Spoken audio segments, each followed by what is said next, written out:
औज़ुबिल्लाहिमिनश्शैतानिर्रजीम बिस्मिल्लाहिर्रहमानिर्रहीम। प्रोग्राम है खबर के साथ और मैं हूं आपके साथ आपका मेज़बान मोहम्मद अली।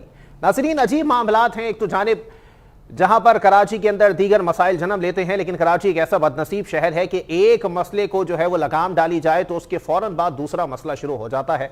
हमने इसी शहर कायद के अंदर खून खराबा देखा, टारगेट किलिंग देखी, अकरबा परवरी देखी और दीगर मामलात देखे, लेकिन इसके बावजूद भी उन तमाम तर चीज़ों को लगाम डालने के लिए उस वक्त की मौजूदा वफाकी हुकूमत और उस वक्त की मौजूदा इस्टेब्लिशमेंट की जानिब से जो है वो बड़ी बेहतर कारकर्दगी दिखाई गई और उसके बाद कराची में अमन बहाल हो गया। लेकिन अब कराची के अंदर जो दूसरा बड़ा मसला जन्म लेता जा रहा है वो है नकबजनी की वारदातें, स्ट्रीट क्राइम की वारदातें और दीगर ऐसी वारदातें जिससे शहरी इंतहाई परेशानी का शिकार दिखाई देते हैं।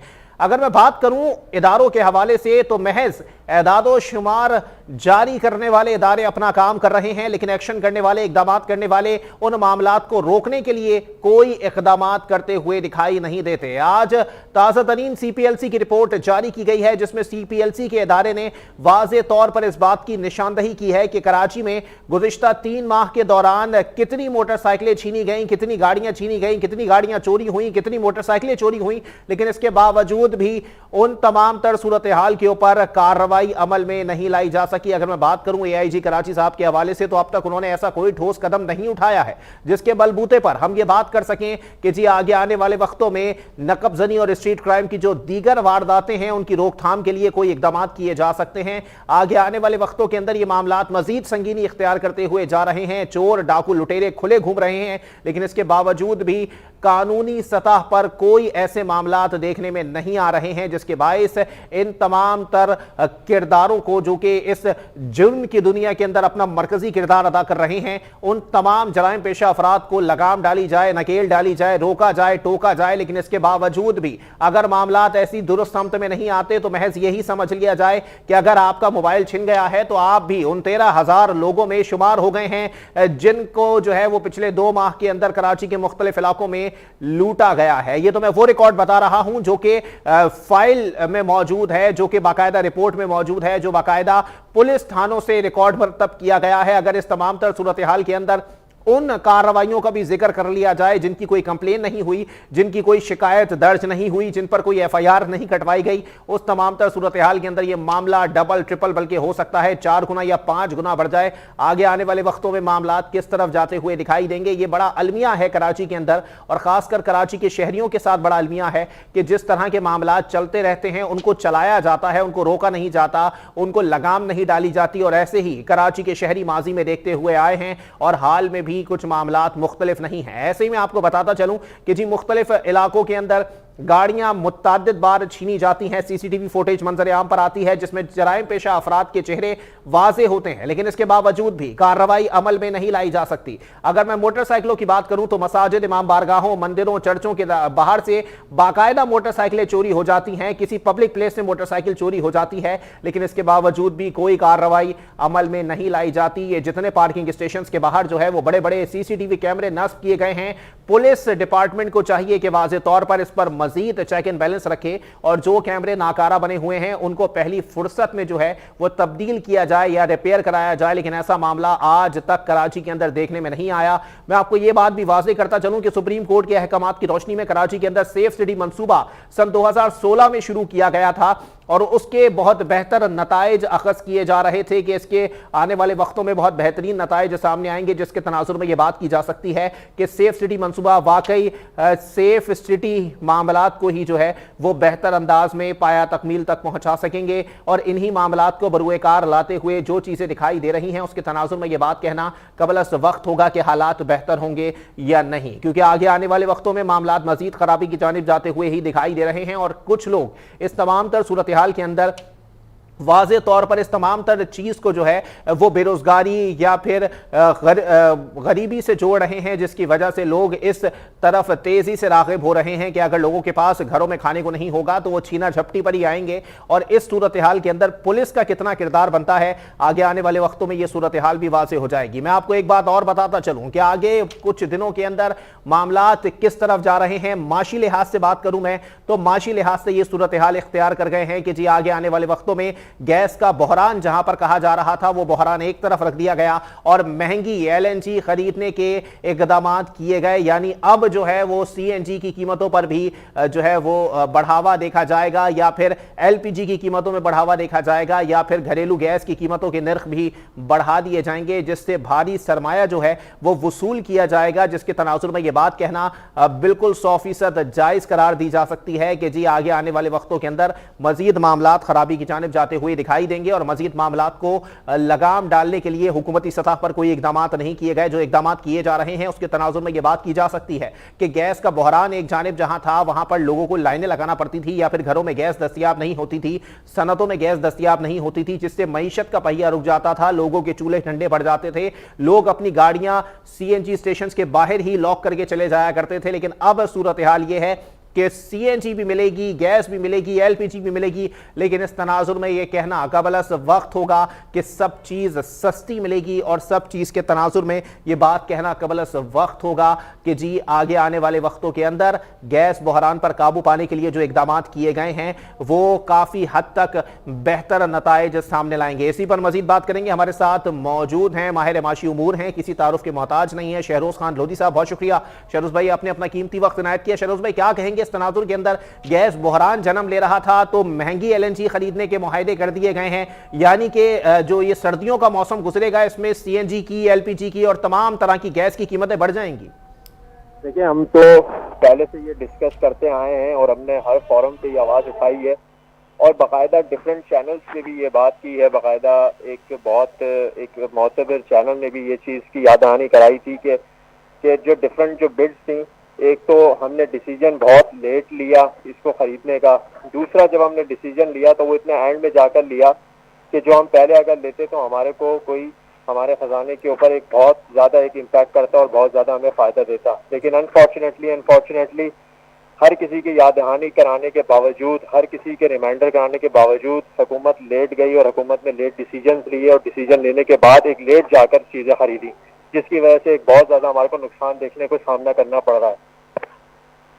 तो शहरोज लोधी साहब, क्या लग रहा है आगे आने वाले वक्तों में हालात किस तरफ चले जाएंगे? क्योंकि मईशत का पहिया भी गैस से चल रहा है, लोगों के घरों के चूल्हे भी गैस से जल रहे हैं, सीएनजी पंप्स मालिकान रोते फिर रहे हैं। क्या लग रहा है सर? क्योंकि अभी से आज से तकरीबन 2 या 3 दिन पहले मलिक खुदाबख्श साहब मेरे साथ मौजूद थे, उन्होंने भी इस बात की निशानदही की थी कि आगे आने वाले वक्तों में इतनी खतरनाक सूरत हाल है कि हमें ताले मारने पड़ेंगे। देखिए, अल्टरनेट सोर्स हमारे पास अवेलेबल नहीं है जी। अल्टरनेट सोर्सेज हमारे पास इतनी सारी मौजूद हैं, वसाइल हमारे पास मौजूद हैं, लेकिन उन रिसोर्सेज को हम अच्छे तरीके से यूटिलाइज नहीं कर रहे हैं। हमारे बहुत सारे ऐसे पावर प्लांट्स हैं जो बंद हुए हुए हैं, हमारे कोल के इतने सारे रिजर्व्स हैं जो हम यूटिलाइज कर सकते हैं, लेकिन हम कोल्स को अपने एनर्जी सेक्टर के अंदर नहीं डाल पा रहे। हमारे बहुत सारी ऐसी चीजें हैं कि जिनको हम चला सकते हैं और उनको यूटिलाइज कर सकते हैं, लेकिन due to lack of man power, due to lack of resources की वजह से हम दूसरे अल्टरनेट चैनल्स पे जाकर एनर्जीज प्रोड्यूस नहीं कर पा रहे, एनर्जीज को बना नहीं पा रहे और उसको सिस्टम में ऐड नहीं कर पा रहे, जिसकी वजह से हमारा जो इन्हिसार है वो बहुत ही कोई प्राइमरी 2 या 3 चीजों के ऊपर है कि जिसकी वजह से कोई प्लानिंग नजर नहीं आती। और अगर प्लानिंग हो तो हम समझते हैं कि हमारे पास इतने सारे अल्टरनेट किस्म के चैनल्स हैं कि जिसके जरिए हम अपनी एनर्जीज को प्रोड्यूस कर सकते हैं और सिस्टम को ऐड कर सकते हैं। लेकिन शहरोज खान लोधी साहब, सवाल यहां पर यह भी पैदा होता है, अगर महंगी एलएनजी जो है वो खरीदी जाएगी हुकूमती सतह पर, तो क्या लगता है सर मईशत पर या फिर अवाम पर इसके क्या असरात मुरत्तब हो सकते हैं?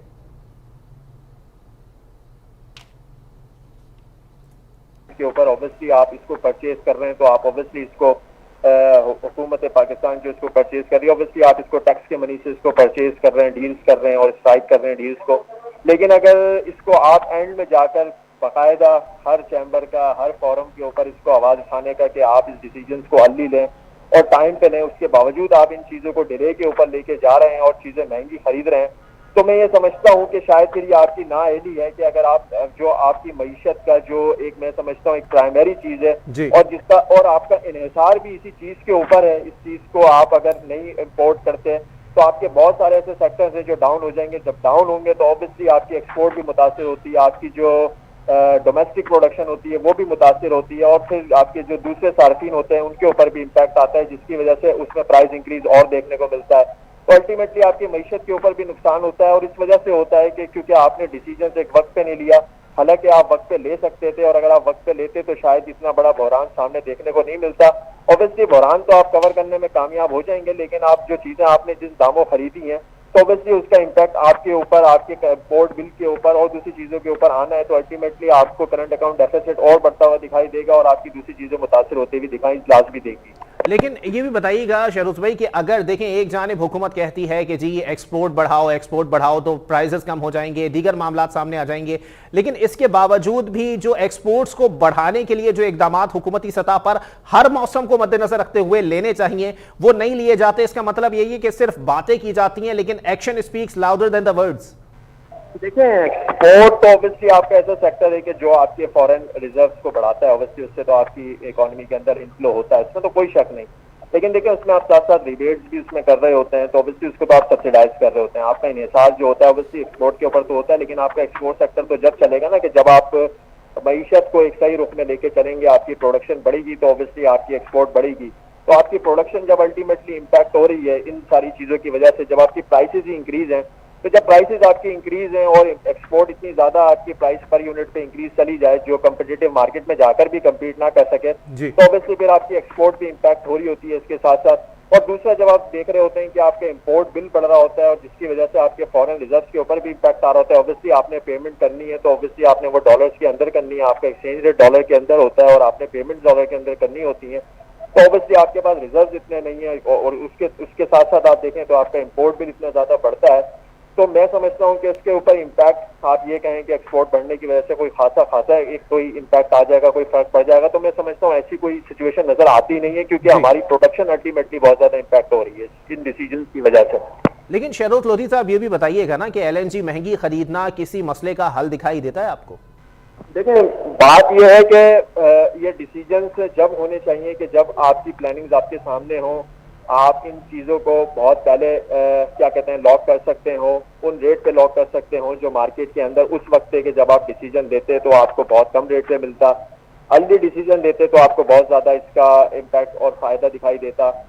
डिले जाकर डिसीजंस लेना, डिफरेंट चैनल्स को यूटिलाइज करना, डिफरेंट चैनल्स के ऊपर डिपेंड करना और अल्टीमेटली जाकर वही चीज करना जो आप पहले करते तो शायद फायदा देती और अब चीजें तो शायद नुकसान दे रही है। तो मैं समझता हूँ शायद ये लैक ऑफ प्लानिंग है जिसकी वजह से हम ये सारा इम्पैक्ट होता हुआ दिखाई देगा इससे हमारी मईशत के ऊपर। लेकिन शहरोज भाई, लैक ऑफ प्लानिंग की सजा कब तक भुगतेगी इस पाकिस्तान की मईशत, और खासकर वो शहर जो कि मईशत का पहिया समझा जाता है, रीढ़ की हड्डी समझा जाता है? देखिए, ये तो हम इस हुकूमत से जो एक्सपेक्ट कर रहे हैं, जो हम करते आए हैं, तो उसमें तो हमारे को कुछ खासा कोई ऐसा दिखाई नहीं दिया कि कोई डिसीजन ऐसे लिए गए हों या कोई ऐसे स्टेप्स लिए गए हों इकोनॉमी के लिए। ऑब्वियसली बहुत सारी चीजें अच्छी भी की हैं इस हुकूमत ने, ऐसा नहीं है कि ये हुकूमत इस मईशत को कोई मिसाल के तौर पे देखिए, इन्होंने बहुत सारे ऐसी चीजें की हैं कि लाइक आप एक्सपोर्ट सेक्टर को देखें तो इन्होंने एक्सपोर्ट सेक्टर के ऊपर काम किया है जी। और इन्होंने आप देखें तो ओवरऑल डोमेस्टिक प्रोडक्शन के लिए भी काफी खासे अच्छे काम किए हैं। बट एक दूसरी तरफ ये भी है कि इनकी जो डायरेक्शन। शहरोज भाई थोड़ा सा रुकिएगा, यहाँ पे तवक्कुफ कीजिएगा जरा। अच्छे काम किए हैं या अच्छे कामों के सिर्फ ऐलानात किए हैं? क्योंकि इस बात पे जो है वो कई माशी तज्जियाकार मुझसे यही बात करते हैं कि ठीक है जी, जो ऐलानात किए जाते हैं वो बहुत अच्छे हैं, ग्राउंड रियलिटी कदरे मुख्तलिफ होती है। देखिए, ऐलानात तो इनको इलेक्शन में आने से पहले इन्होंने अपने मंशूर में भी किए थे, ऐलानात इन्होंने इलेक्शन जीतने के बाद जब हुकूमत बनाई तो तब भी किए। ऑब्वियसली बात बहुत ठीक है कि ऐलानात कुछ ज्यादा हुए और रीस्ट्रक्चरिंग की भी बात की गई, डिफरेंट स्टेट ओन एंटरप्राइजेस को उठाने की भी बात की गई और IMF के पास ना जाने की भी बात की गई और डॉलर को एक स्टेबलाइज रेट पे रखने की भी बात की गई, पेट्रोल की कीमतों को भी कम रखने की बात की गई। लेकिन बहुत ऐसी सारी चीजें हुई कि जो हमारे को दिखाई नहीं दी, सिर्फ वो ऐलानात तक के ही जाहिर हमारे बजाय नजर आई। अच्छा। लेकिन मैं ये समझता हूँ कि अगर इनकी प्लानिंग सही रहती और इनकी डिसीजन मेकिंग सही रहती और इनकी स्ट्रैटेजी बिल्कुल अगर सर्टेन रहती, मार्केट के ऊपर इसका बहुत ज्यादा पॉजिटिव इम्पैक्ट आता। तो ये भी बताइएगा ना शहरोज भाई, अगर पॉजिटिव इम्पैक्ट आता तो जो मामला दिखाई दे रहे हैं उसके तनाजुर में तो कुछ भी कहना कबल उस वक्त ही करार दे दिया जाएगा, क्योंकि जो तज्जिया दिया जाता है या जो तज्जिया जो है वो अखबारों की जीनत बनाया जाता है, उसके और ग्राउंड रियलिटी में कदरे काफी फर्क दिखाई देता है। क्योंकि मामला ये बताया जाता है कि 100 रुपए बढ़ेंगे, लेकिन आगे चल के ऐसे मामला खराब हो जाते हैं कि 300 या 500 रुपए बढ़ जाते हैं। देखिए, इसका तो बदकिस्मती के साथ ये है ना कि आप पाकिस्तान को अगर हम देखें तो पाकिस्तान एक डेट कंट्री है जी। ऑब्वियसली हम एक डेट कंट्री हैं, तो ऑब्वियसली हमारे को कुछ ना कुछ किसी न किसी क्वार्टर के बाद, किसी न किसी टाइम पीरियड के बाद हमें लोन की जरूरत पड़ती है। ऑब्वियसली हमारा इतना ज्यादा फॉरेन एक्सचेंज रिजर्व नहीं है, हमारे पास इतनी सारी चीजें नहीं है कि हम अपने इंपोर्ट बिल को कवर कर सकें। ऑब्वियसली हमारे पास इतने जराए नहीं है, ना हमने इतने बनाए, ना उन पर काम किया कि हम एक स्टेबलाइज कंट्री बन सके। ऑब्वियसली हम आज भी डिपेंडेंट हैं IMF के ऊपर। ऑब्वियसली हमारी अभी भी रिसेंट टॉक चली IMF के साथ, और ऑब्वियसली हम अब इस वक्त भी नेगोशिएशन के अंदर है, हमारी फाइनेंस टीम नेगोशिएशन के अंदर है। तो मैं ये समझता हूँ कि हम उस स्टेज पे हैं कि जब आप ऑब्वियसली IMF के साथ नेगोशिएशन पे जाते हैं तो प्राइमरीली बिफोर भी आप कुछ कंडीशंस उनको तय करने के लिए उनको शो ऑफ करते हैं। जिस तरीके से आप बिजली के टैरिफ बढ़ाते हैं, पेट्रोल की प्राइसेस बढ़ाते हैं, वो इस वजह से आप बढ़ाते हैं कि क्योंकि आपकी जो जराए आमदन है, जो आपका इनडायरेक्ट टैक्स है, उस पर आपका कुछ ज्यादा इन्हिसार रहता है। ऑब्वियसली डायरेक्ट टैक्स के ऊपर आपका इन्हिसार ज्यादा रहता नहीं है, क्योंकि आपने उसको बढ़ाने की कभी कोशिश की ही नहीं, ना आज उसको दिखाई देती है। तो जब आप इनडायरेक्ट टैक्स के ऊपर और ऐसी चीज के ऊपर आप इन्हिसार रखते हैं कि जो कंज्यूमेबल आइटम्स है, जो हर किसी की जरूरत है, तो ऑब्वियसली आपको उसी चीज को हर हिसाब से, हर महीने के हिसाब से, हर दिन के हिसाब से बढ़ाना पड़ता है। जो हम पेट्रोल की प्राइसेस में इंक्रीज देख भी रहे हैं कितना ज्यादा वो बढ़ चुका है, 25 से 35 रुपए कोई पिछले महीनों के अंदर ऑन एन एवरेज एग्रीगेट बन चुका है। तो हम ये समझते हैं कि ये तो वो चीजें हैं कि एक डेट कंट्री के ऊपर ये बहुत लाजिम है कि वो इस चीज से बाहर नहीं आ सकती अनलेस एंड अनटिल, जब तक कि वो प्लानिंग करके, प्रॉपर प्लानिंग करके अपने आप को इंडिपेंडेंट करने की कोशिश ना करे। वो वादों में तो हमें जरूर नजर आया था, लेकिन मैं ये समझता हूँ कि वो आज तक कोई प्रैक्टिकली उसको दिखाई हमारे को देखने को मिला नहीं।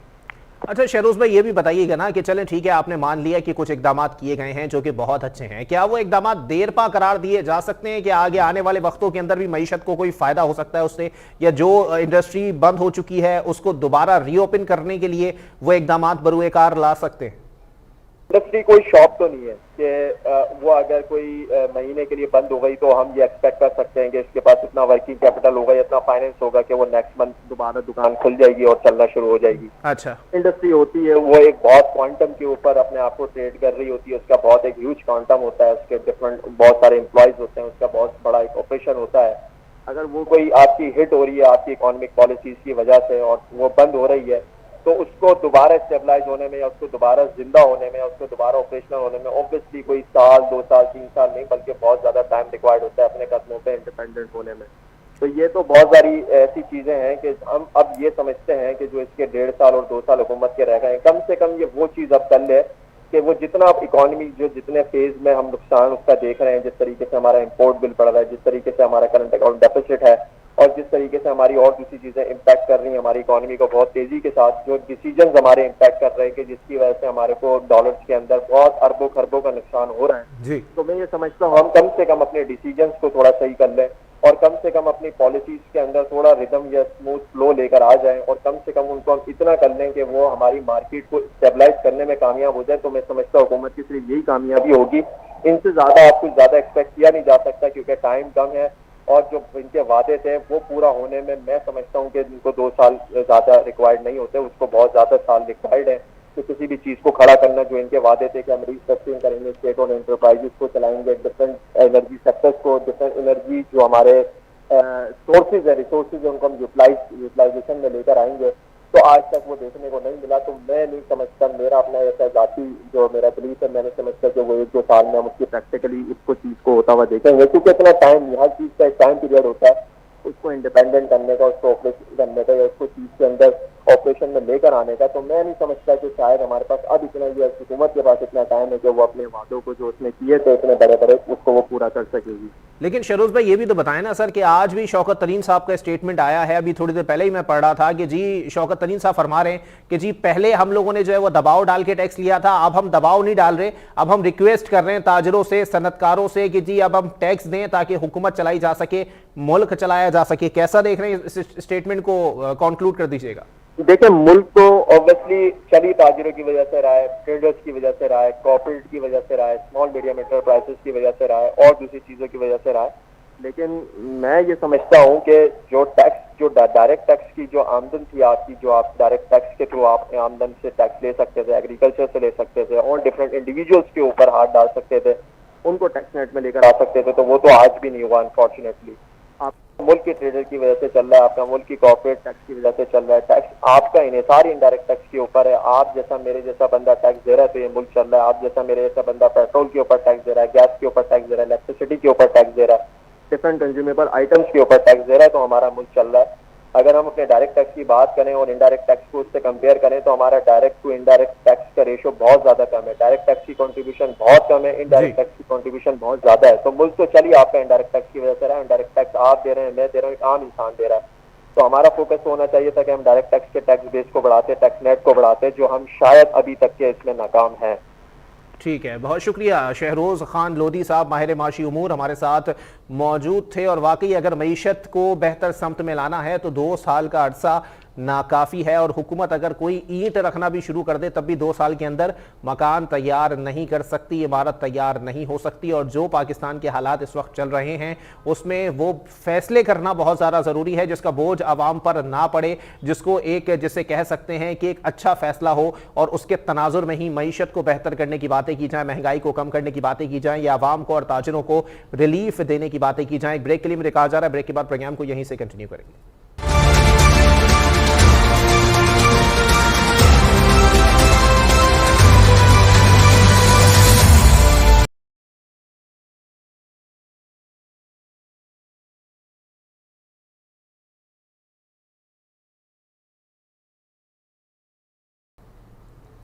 वेलकम बैक नाज़रीन, प्रोग्राम के सिलसिले को आगे बढ़ाएंगे। एक बार फिर बात करेंगे कराची में स्ट्रीट क्राइम्स के हवाले से जो हालात, जो मामलात चल रहे हैं कि महज एदाद शुमार जारी हो रहा है, लेकिन इसके बावजूद भी क्राइम को कंट्रोल करने के लिए जो इकदामात, जो मामलात, जो ऑपरेशंस दरकार हैं वो नहीं किए जा रहे, जिसके तनाजुर में आवाम काफ़ी परेशानी का शिकार हैं, खौफ का शिकार हैं। क्योंकि आज कल सुनसान गलियों के अंदर लोग भूत प्रेत को नहीं भूलते, बल्कि जो मामलात हैं उसके तनाजुर में अब जो है वो खौफ खाते हैं इन्हीं स्ट्रीट क्रिमिनल से, जो कि आएंगे आपकी कीमती अशिया से आपको महरूम करेंगे और उसके बाद वहां से रफा दफा हो जाएंगे। लेकिन इसके बावजूद इस तमाम तर इकदामात के तनासुर में यह नहीं कहा जा सकता कि जगह जगह पर पुलिस ने नाकाबंदी कर रखी है। नाकाबंदी के बावजूद भी स्ट्रीट क्रिमिनल्स अपनी कार्रवाइयों में मसरूफ दिखाई देते हैं, तो ये पुलिस की कारकर्दगी पर सवालिया निशान है। बड़ा एदाद-ओ-शुमार CPLC की जानिब से जारी किया गया है, जिसमें गाड़ियां, मोटरसाइकिलें और दीगर अशिया के हवाले से बताया गया है कि पिछले 3 माह के अंदर कितनी गाड़ियां, कितनी मोटरसाइकिलें और कितने मोबाइल फोन्स जो हैं वो छीने गए हैं या फिर चोरी किए गए हैं, उनका एदाद-ओ-शुमार जारी हो चुका है। और एक बार फिर ये एदाद-ओ-शुमार खबरों की जीनत बनने के बाद एक बार फिर रद्दी की टोकरी में चला जाएगा, क्योंकि इसके ऊपर जो इकदामात, जो अमल दरामद, जो मामला तय करने चाहिए वो मौजूदा पुलिस की क़यादत तय करती हुई दिखाई नहीं दे रही है, जिसके तनाजुर में ये बात कहना कबल वक्त होगा कि आगे स्ट्रीट क्राइम को जो है वो रोकने के लिए जो इकदामात किए जाएंगे वो काफ़ी हद तक असरअंदाज होंगे इन मामलात के ऊपर। लेकिन अगर ऐसे इकदामात नहीं किए गए जो कि इन मामलात पर असरअंदाज ना हुए तो आगे मामला मजीद ख़राब हो जाएगा, क्योंकि महंगाई, बेरोज़गारी से तंग लोग अक्सर जो है वो जुर्म की दुनिया जो है उसमें शमूलियत दे देते हैं और उसके बाद वो इस तरह के मामलात, गाड़ी छीनना, मोटरसाइकिलें छीनना और दीगर चीज़ों के अंदर भी अपने लोहा मनवाने के लिए निकले हुए होते हैं। और स्ट्रीट क्राइम एक ऐसा क्राइम है कराची के अंदर जो बहुत आसानी से पूरा किया जाता है। इस पर बात करेंगे, CPLC के एदाद-ओ-शुमार के हवाले से बात करेंगे। हमारे साथ मौजूद हैं साबिक सरबराह हैं CPLC के अहमद चनाय साहब। बहुत शुक्रिया अहमद चनाय साहब, आपने अपना कीमती वक्त इनायत किया। अहमद चनाय साहब, क्या कहना पसंद करेंगे सर, खाली एदाद-ओ-शुमार जारी करने वाले इदारे काम कर रहे हैं, अमली इकदामात या फिर ऑपरेशंस डिपार्टमेंट जो होते हैं वो काम नहीं कर रहे? क्या लगता है सर, इतना एदाद-ओ-शुमार, इतनी गाड़ियां, इतनी मोटरसाइकिलें छिन रही हैं, कोई अमल दरामद, कोई इकदामात दिखाई नहीं देते? बिस्मिल्लाहिर्रहमानिर्रहीम, बहुत बहुत शुक्रिया। देखिए, बात यह है कि कराची पुलिस मुकम्मल तौर पर नाकाम रही है स्ट्रीट क्राइम के कंट्रोल में, और उसकी बुनियादी वजह मैं बारहा ये कह चुका हूँ कि स्पेशलाइज यूनिट्स जो हैं वो ये काम नहीं कर सकते। हमें थानों पे जब तक हम जिम्मेदारी नहीं डालेंगे, कराची के 112 थाने जो हैं वो इस चीज़ की जिम्मेदारी नहीं लेंगे कि उनके इलाके में ये स्ट्रीट क्राइम ना हो। ये स्ट्रीट क्राइम का अज़्ज़ाम जो है वो हम लोगों को डिस्टर्ब करता रहेगा और कराची के अमन को जो है वो तबाह करता रहेगा। मैं फिर आपकी मीडिया के तवज्जुह से हुकाम बाला से दरख्वास्त करूँगा कि खुदारा इस पर तवज्जो दें, क्योंकि लोग बहुत परेशान हैं। किसी का मोबाइल छिन रहा है, किसी के पैसे छिन रहे हैं, किसी का पर्स छिन रहा है, किसी की गाड़ी छिन रही है, किसी का मोटरसाइकिल छिन रहा है और किसी के पास डकैती हो रही है। तो हम जब तक इस थाने के लेवल पर पुलिस को एक्टिवेट नहीं करेंगे, फ़ाल नहीं करेंगे, ये सिलसिला जो है वो बदस्तूर चलता रहेगा। लेकिन एक बात बताइएगा अहमद चनाय साहब, जो सूरत हाल दिख रही है सर, नाकाबंदी भरपूर हो रही है पुलिस की तरफ से, मोटरसाइकिल वालों को रोक के चेक भी किया जाता है। गश्त की अगर बात की जाए तो आपकी मोबाइल भी गश्त पे लगी होगी, मोटरसाइकिल पुलिस वाले भी गश्त पे लगे होंगे, लेकिन इसके बावजूद भी स्ट्रीट क्राइम को ना रोकना, सर क्या लगता है सर, क्या कोई मिली भगत दिख रही है या कोई मामला जो है वो ऐसे हैं कि ये मामला या ये जिन जो है वो कराची पुलिस के जंगल से निकल चुका है? चनाय साहब, आपको मेरी आवाज आ रही है? जी जी जी जी चनाय साहब, मैं ये कह रहा था सर कि जो नाकाबंदी की जाती है या गश्त किया जाता है सर, उसके बावजूद भी स्ट्रीट क्राइम को नहीं रोका जाता। आप कह रहे हैं थानों पे जिम्मेदारी डाली जाए, इससे ज्यादा थाने क्या जिम्मेदारी बर्दाश्त कर पाएंगे सर? देखिए, हमने इन सब के स्पेशलाइज यूनिट्स बनाए हुए हैं और स्पेशलाइज यूनिट जो है 200-250 अफराद पर मुश्तमिल होते हैं। ये स्पेशलाइज यूनिट इतने बड़े इलाके को, जो थाने के इलाका होता है, वो काबू नहीं कर सकते। और मैं समझता हूं कि जब तक थाने की अपनी फोर्स इस काम पे नहीं लगेगी, हम बदस्तूर यही सिलसिला करते रहेंगे। आपकी बात बिल्कुल वजह है कि ये लोग जो हैं वो परेशान अपनी जगह पर हैं, मगर साथ साथ मैं समझता हूं कि शहर को डिजिटलाइज करने की जरूरत है। नाकाबंदी करने से कुछ नहीं हासिल नहीं होता। शहर के सैकड़ों रास्ते हैं जहाँ से क्रिमिनल जानते हैं कहाँ नाकाबंदी है और कहाँ से निकला जा सकता है, तो ये निकल जाते हैं। हमें इसकी एक मजबूत प्लानिंग की जरूरत है और मजबूत प्लानिंग हम नहीं करेंगे तो इसी तरह जो है वो सिलसिला चलता रहेगा। तो अहमद चनाय साहब, आपको क्या लगता है सर, अहम प्लानिंग आप कह रहे हैं, इंपॉर्टेंट प्लानिंग कह रहे हैं, मजबूत प्लानिंग कह रहे हैं, इसके बावजूद सर प्लानिंग में कौन कौन से ऐसे नुकात हैं जिनको शामिल करने से आपको लगता है कि प्लानिंग जो है वो असरअंदाज हो सकती है कराची के स्ट्रीट क्राइम्स पे? देखिए, प्लानिंग में सिर्फ यही है कि जी मैं ये मान ही नहीं सकता कि हमारे जो थाने हैं उन्हें ये नहीं पता कि उनके पास कौन सी क्रिमिनल्स यहाँ ऑपरेट कर रहे हैं, किन किन जगहों पे ऑपरेट कर रहे हैं। थाने की सीआईडी को सारी जगहों का इल्म होता है। सिर्फ मामला एडमिनिस्ट्रेशन का है, मैनेजमेंट का है कि हम थाने की मैनेजमेंट को जो है वो एक्टिवेट करें और इस जो इल्ज़ाम है स्ट्रीट क्रिमिनल का, उसको काबू करें। तो अहमद चनाय साहब, आपको क्या लगता है सर, डिजिटलाइजेशन के आने के बाद जो है वो क्या लगता है, स्ट्रीट क्राइम कुछ हद तक कम हो सकेंगे या फिर उनको जो है वो ट्रेस करने में काफी हद तक आसानी हो सकती है? देखिए, इसमें ना सिर्फ ट्रेस करने में आसानी होगी बल्कि इसको काबू करवाने में भी आसानी होगी। जो फैक्ट है वो ये है कि आगे जाकर जब ये क्रिमिनल्स पकड़े जाते हैं तो हमारी कोर्ट्स में अदम सबूत की बिना पे छूट जाते हैं। उस एंगल को भी हमें देखने की जरूरत है, उसको भी स्ट्रॉन्ग करने की जरूरत है। ये सारे जब तक एक साथ सिलसिले हम शुरू नहीं करेंगे, हमारे पास ये बदस्तूर स्ट्रीट क्राइम जो है वो चलते रहेंगे। तो अहमद चनाय साहब, क्या लगता है सर, पॉलिसी ऐसी कोई मुरत्तब की जाए, अगर डिजिटलाइजेशन की तरफ जाया भी जाए तो शहर को कितना अरसा लग सकता है सर इस तमाम तरह सूरत हाल को कंट्रोल करने में डिजिटलाइजेशन से? देखिए, डिजिटलाइजेशन तो मैं समझता हूँ पिछले 10 साल से चल रहा है सिलसिला की थी। 5 लाख कैमरे लगाए जाएंगे, 2 लाख कैमरे लगाए जाएंगे, लेकिन उस पर अमल नहीं होता। मैं समझता हूँ कि थाना लेवल पे फिर मैं ये कहता हूँ कि उसकी एक्टिवेशन हो और थाने लेवल पे जो है वो चीजें ठीक अपनी जगह पर हो जाए, तो फिर कोई वजह नहीं कि ये स्ट्रीट क्राइम जो है उस पर हम बहुत जल्द काबू पा लें। लेकिन अहमद चनाय साहब, कुछ इत्तलात ये भी हैं कि कहीं ना कहीं मिली भगत से भी काम लिया जाता है, कि जैसा कि आपने भी फरमाया कि मैं मान ही नहीं सकता कि पुलिस वालों को पता ना हो कि कौन सा क्रिमिनल यहाँ पर ऑपरेट कर रहा है। देखिए, मैं इस बात को बड़े वसूख के साथ कहता हूँ क्योंकि थाने की सीआईडी जो है वो बड़ी विजिलेंट होती है, उन्हें हर चीज का इल्म होता है। जाहिर है जब उन पे जिम्मेदारी होगी कि उनके थाने में ये इलाके में, थाने के इलाके में ये क्राइम ना हो, तो फिर वो ज्यादा मौसर तरीके से जो है वो इस पे काम कर सकेंगे। तो अहमद चनाय साहब, आपको लगता है कि जी इतने मामलात अब जो है वो कराची पुलिस के पास इतने वसाइल मौजूद हैं या इतनी जो फंडिंग हो रही है सिंध हुकूमत से वो इतनी ज्यादा है कि उससे हम जो है वो शहर के अंदर डिजिटलाइजेशन का नेटवर्क जो है वो फाल बना सकते हैं? देखिए, कोई ऐसा बड़ा मसला नहीं है, सिर्फ बात मैनेजमेंट एडमिनिस्ट्रेशन की है। मैं फिर ये कहूंगा कि ये सारी चीजें मैनेज हो सकती हैं। हमें सिंसियरिटी चाहिए कि हम इस मामला को जो है वो लेकर आगे बढ़ें। तो अहमद चनाय साहब, आगे आने वाले वक्तों में क्या दिख रहा है सर, क्योंकि कुछ लोग इस जुर्म की बढ़ती हुई वारदातों को गरीबी, मुफलिसी, लाचारी, बेरोजगारी से भी जोड़ते हैं, क्या लगता है सर आगे हालात मजीद खराब है स्ट्रीट क्राइम्स के हवाले से? देखिए, ये सिलसिले जो कल चल रहे थे वैसे ही आज चलते रहेंगे और इसमें कोई वो नहीं, अपना कोई पेशरफ नहीं होगी। अच्छा, तो आपको नहीं लगता सर कि मतलब जिद्दत आने के बावजूद अगर ये कार्रवाइयां नहीं थमी तो कहीं ना कहीं कारकर्दगी का फुकदान भी समझा जाएगा? बिल्कुल, देखिए, कारकर्दगी का फुकदान अपनी जगह पर है और इसको मैनेज करने की फौरी तौर पे जरूरत है। ठीक है, बहुत शुक्रिया अहमद चनाय साहब। साबिक सरबराह CPLC हमारे साथ मौजूद थे और बड़ी मुफस्सिल गुफ्तगू कर रहे थे इस हवाले से, और उन्होंने काफ़ी ज़्यादा जो है वो इक़दामात के हवाले पर भी जोर दिया कि जी इक़दामात कितने होने चाहिए, किस तरह के होने चाहिए, उनमें क्या क्या नुकात को शामिल किया जा सकता है और आगे आने वाले वक्तों के अंदर इन मामलों को किस तरह कंट्रोल किया जा सकता है। जबकि जो चीज़ें दिखाई दे रही हैं उसके तनाजुर में ये कहना जो है वो गलत नहीं होगा कि बहुत सारे थानों से ये इत्तलात भी हैं कि कहीं ना कहीं मिली भगत से काम हो रहा है और कहीं ना कहीं इन मामलात को जो है वो सामने होने के बावजूद भी नजरअंदाज कर दिया जाता है। यह सूरत हाल कराची के मुख्तलिफ इलाकों में जन्म ले चुकी है, जिसको रोकना बहुत बड़ी जिम्मेदारी है और बहुत ज्यादा नागुज़ीर हो चुका है। अगले टॉपिक की तरफ बढ़ेंगे और अगला टॉपिक वही है जिसका जिक्र ज़बान ज़द आम है। जी मैं बात कर रहा हूं महंगाई के हवाले से, क्योंकि महंगाई मुसलसल बढ़ती जा रही है, लोग टूट गए, लोगों के चेहरों से हंसी खुशी छिन चुकी है, लोग परेशानी के शिकार होते दिखाई दे रहे हैं और आधे से ज्यादा शहरी पाकिस्तान के कुछ अरसे के अंदर अगर यही महंगाई का सिलसिला जारी रहा,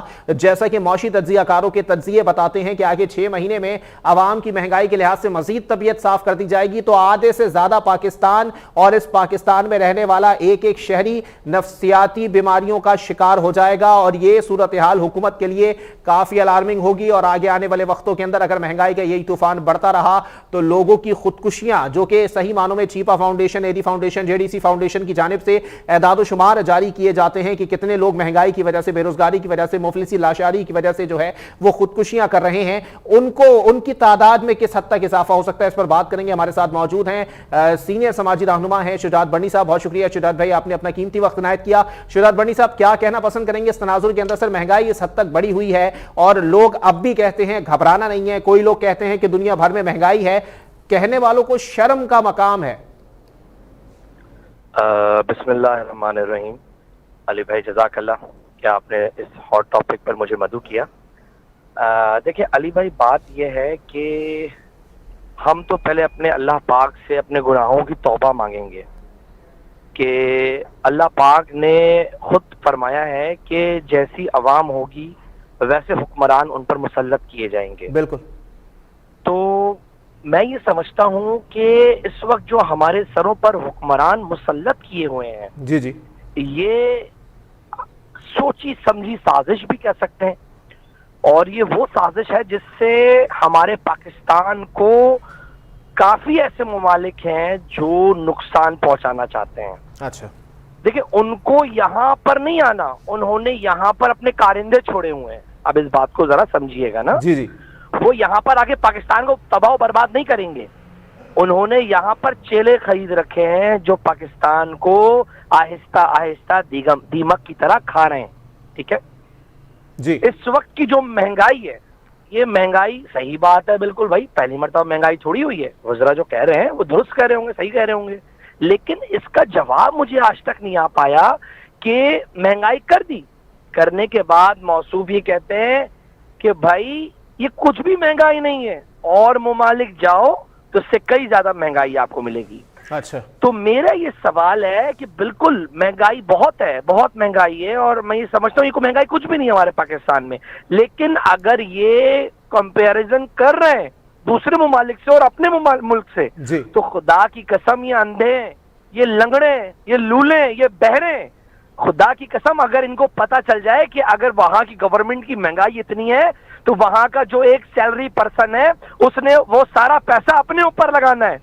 वहां की गवर्नमेंट उनके बच्चों को पढ़ा रही है, सीनियर सिटीजन को वहां की दवाइयां फराहम की जा रही हैं, वहां के रिहाइशी दी जा रही है, वहां पर गैस बिजली पानी एक अमाउंट दिया गया है, नॉर्मल अमाउंट वो अदा करने को बोला गया है। यहाँ पर तमाम चीजें गरीब अवाम भी अदा कर रही है, अमीर अवाम को तो छोड़ ही दो। लेकिन अब मैं बात करता हूं उस चीज की कि आप महंगाई कर दें, लेकिन एक चीज ये तो चेक करिए सैलरी क्या है बंदे की, एक आम मजदूर की सैलरी क्या है।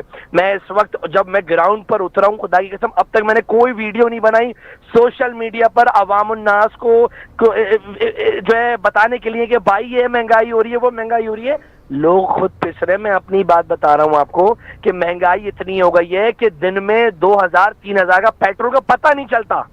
अब इस बात का अंदाजा लगा लीजिए, एक मिडिल क्लास तबका इस वक्त इतना परेशान हो चुका है, तो गरीब तबके की क्या हालत होगी। इस वक्त बड़े बड़े चैनल्स दिखा रहे हैं कि इतने लोगों ने खुदकुशियां कर ली, इतनों ने जहर खा लिया। मैं ये पूछता हूं भाई कि वो कहाँ है वज़रा, वो कहाँ है हमारे पाकिस्तान के वजीर आजम जिन्होंने कहा था खड़े होकर कंटेनरों पे कि अगर आपको महंगाई नजर आए तो उस वजीर आजम को मुअत्तल कर दिया जाए, उसको कुर्सी से हटा दिया जाए। लेकिन अफसोस आज ये वही वजीर आजम है जो कह रहे हैं कि ये महंगाई है तो क्या हो गया, कोई बात नहीं, घबराना नहीं है आपको। मैं एक आम शहरी की आवाज बनकर आपके प्रोग्राम में ये बात कहना चाहता हूं कि खुदारा अगर ये वॉइस मेरी सुनी जा रही है, मेरी बात सुनी जा रही है, तो आला इक़्तिदार से मेरी दरख्वास्त है वो इस महंगाई पे कंट्रोल कर लें। और मेरी दूर अंदेशी आपके चैनल्स के तवज्जो से मैं ये बता रहा हूँ, ये दूर अंदेशी है जो इस वक्त जब ये साल खत्म हो रहा होगा इमरान खान साहब का, तो उससे 6 महीने पहले या 8 महीने पहले महंगाई का नामो निशान नहीं होगा। ये मैं आपको आपके प्रोग्राम के तवज्जुह से कह रहा हूं, क्योंकि ऐसा कौन सा अलादीन का चराग आने वाला है सर, या ऐसी कौन सी अब बीलें आने वाली हैं चोंच में कंकरी लेके? सर ये मेरा एक मेरा ये सेंस है, क्योंकि इस वक्त जिस तरह इन्होंने महंगाई करने के बाद इन्होंने संभाला नहीं गया, संभालने के बाद इन्होंने इतने मजे से कह दिया कि जब तक जरदारी और नवाज शरीफ का जो चोर पैसा है वो यहाँ पर नहीं आता मैं महंगाई कम नहीं करूं, मतलब मैं सस्ताई नहीं करूंगा, मैं महंगाई रखूंगा। तो मुझे ये बताओ उस रेडी वाले का क्या कसूर है भाई, पान का केबिल लगाने वाले का क्या कसूर है भाई, उस चौकीदार का क्या कसूर है, उस पंचर वाले का क्या कसूर है, उस पॉलिश वाले का क्या कसूर है भाई? इन गरीबों का पैसा जो है वो उन लोगों ने लिया है, उनसे बदले लो भाई। इन गरीबों से पैसे क्या लेटना है आपने? इन गरीबों के पास कुछ भी नहीं है। एक जगह जो है चिल्ला चिल्ला के बोला जाता है टैक्स अदा करो, टैक्स अदा करो। भाई टैक्स अदा करने के बावजूद यहाँ पर लोगों को एक रात की रोटी वसूल नहीं हो पा रही है। टैक्स देने के बावजूद बंदा जो है वो सफर नहीं कर पा रहा, उनको रोडें नहीं मिल पा रही हैं, यहाँ पर बच्चों को दूध को देने के लिए पैसे नहीं है। मतलब अजीबो गरीब सूरत हाल हो चुकी है। अगर बंदा रोए तो किसके पास जाके रोए? शुजात भाई एक चीज मैं थोड़ा सा और निशानदही करता चलूंगा, क्योंकि माशी माहिरीन से मेरी एक बार नहीं मुतअद्दिद बार इसी हफ्ते मुलाकात भी हुई है, बातचीत भी हुई है, गुफ्तगू भी हुई है। वो यही बात कर रहे हैं कि अभी तो कुछ महंगाई है ही नहीं, 6 महीने के अंदर मजीद तबीयत साफ कर दी जाएगी, बल्कि तबीयत हरी कर दी जाएगी आवाम की। सर मैं ये कहता हूं कि खुदाई कसम हम बेगैरत हो चुके हैं। हमारे जो बुजुर्ग हैं वो बेगैरत हो चुके हैं। हमारे बुजुर्ग ये बताते हैं चीनी अगर महंगी हो गई है तो चीनी तो वैसी मुद्रा सेहत है। ओ भाई किस दुनिया में रह रहे हो भाई, किस दुनिया में रह रहे हो? मतलब कोई चीज अगर महंगी हो जाती है तो वो मुजरत सेहत हो जाती है। अगर इनका परसेंट नहीं मिल रहा तो चीज महंगी हो रही है। तो मैं ये समझता हूं कि अगर ये महंगाई अब तक कंट्रोल ना की गई, मैं आपसे एक और दरख्वास्त करता हूं अली भाई आपके चैनल के तवज्जुह से, कि हमें तमाम जो इस वक्त बड़े बड़े बिल्डर्स हैं, तमाम बड़े बड़े जो मईशतकार हैं, वो पाकिस्तान छोड़ के जा रहे हैं। खुदा की कसम पाकिस्तान का पहिया ये जो है जाम कर देंगे। मेरी दरख्वास्त ये उन तमाम बड़े बड़े मिनिस्टर से, बुजरा से, इन लोगों को ना जाने दिया जाए। ये पाकिस्तान की बोन है, हमारी रीढ़ की हड्डी है ये बिजनेसमैन। ये पाकिस्तान अगर छोड़ के चले जाएंगे, खुदा की कसम अली हम कुछ नहीं कर पाएंगे। ये पाकिस्तान के जो दुश्मनाने ममालिक है वो चाहते यही है कि पाकिस्तान की मईशत टूटे, यहाँ का नौजवान तबका रोडों पे भीख मांगे। कसम खुदा की मेरे रोंगटे खड़े हो रहे, मेरे अल्फाज नहीं है अली। एक नौजवान नस्ल रोडों में भीख मांग रहा है। जी बिल्कुल शुजात भाई, बिल्कुल हम आपके जज्बात की बड़ी कदर करते हैं। पहले आप अपने आप को संभालिए। और वाकई जो मामलात दिखाई दे रहे हैं उसके तनाजुर में एक आम शख्स की यही हालत है। बहुत शुक्रिया शुजात बर्नी साहब हमारे साथ मौजूद थे, और जो सूरत हाल दिखाई दे रही है वो काफ़ी अलार्मिंग है, काफ़ी तशवीशनाक है, काफ़ी मामलात ख़राबी की तरफ हैं। अगर मामलात दुरुस्त समत में नहीं डाले गए तो आगे आने वाले वक्तों के अंदर कोई कारोबारी शख्सियत नहीं दिखेगी, कोई नौकरी पेशा शख्स नहीं दिखेगा, तमाम लोग एक दूसरे से भीख मांगते हुए ही दिखाई देंगे। और ये हालात पाकिस्तान के अंदर और ख़ासकर कराची के अंदर आ चुके हैं। इसी के साथ अपने मेज़बान मोहम्मद अली को दीजिए इजाज़त। सेहत ने साथ दिया और ज़िंदगी ने वफा की, तो फिर मुलाकात होगी। अल्लाह हाफ़िज़।